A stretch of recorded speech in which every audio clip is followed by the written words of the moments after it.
নমস্কার বন্ধুরা, আজকে আমরা বানাচ্ছি মদন বা গাট্টা ভাজা। খুব সহজে বানানো হয়ে যায় বাড়িতে ঘরোয়া উপকরণ দিয়েই।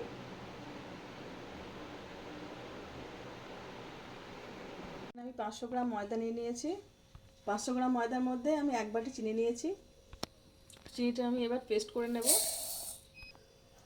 ময়দাটা ফাঁকা করে নিচ্ছি। এর মধ্যে 1 কাপ দুধ আমি ঢেলে দেব। গুঁড়ো করা চিনিটা এবার আমি এর মধ্যে দিয়ে দেব। 1 চামচ কালো জিরে দিয়ে দেবো। এতে আমি 4 চামচ ঘি দিয়ে দেবো। 4 চামচ ঘি দিয়ে দিয়েছি। এতে আমি সব মেখে নেব। এবার একসঙ্গে সব মেখে নেব।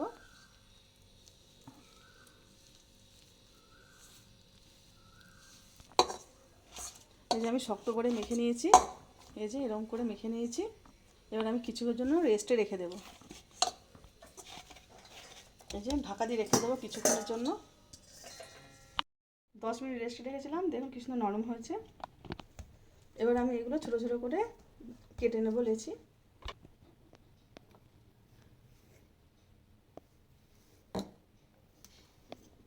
তিনটে ভাগ রেখে দিয়েছি, একটা ভাগ আমি এখন বেলে নেব।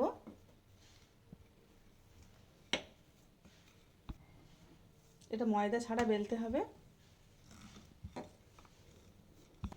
আমি বেলে নিয়েছি। এবার সাইডগুলো আমি কেটে নেব।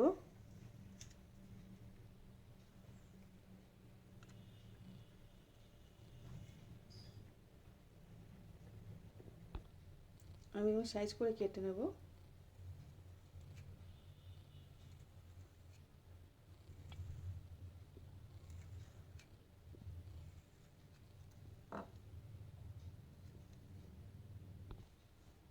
এরকম করে কেটে নিয়েছি, আমি সব তুলে নেব। এরকম করে আমরা সবগুলো বানিয়ে নেব। গরম হয়ে গেছে, এবার মদনগুলো আমি দিয়ে দেবো তেলের উপরে।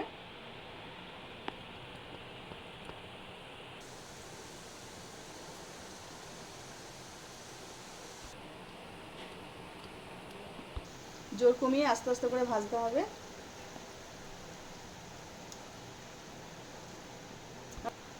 তেলটা বেশি আমি হিট করিনি, একটু হালকা গরম করে নিয়েছি। লাল লাল করে ভেজে নিয়েছি। এবার আমি এগুলো তুলে নেব। সব তুলে নেব, লাল লাল করে ভেজে নিয়েছি। দেখুন আমাদের মদন একদম রেডি। কি সুন্দর ভাজা হয়েছে, মুচমুচে করছে দেখুন।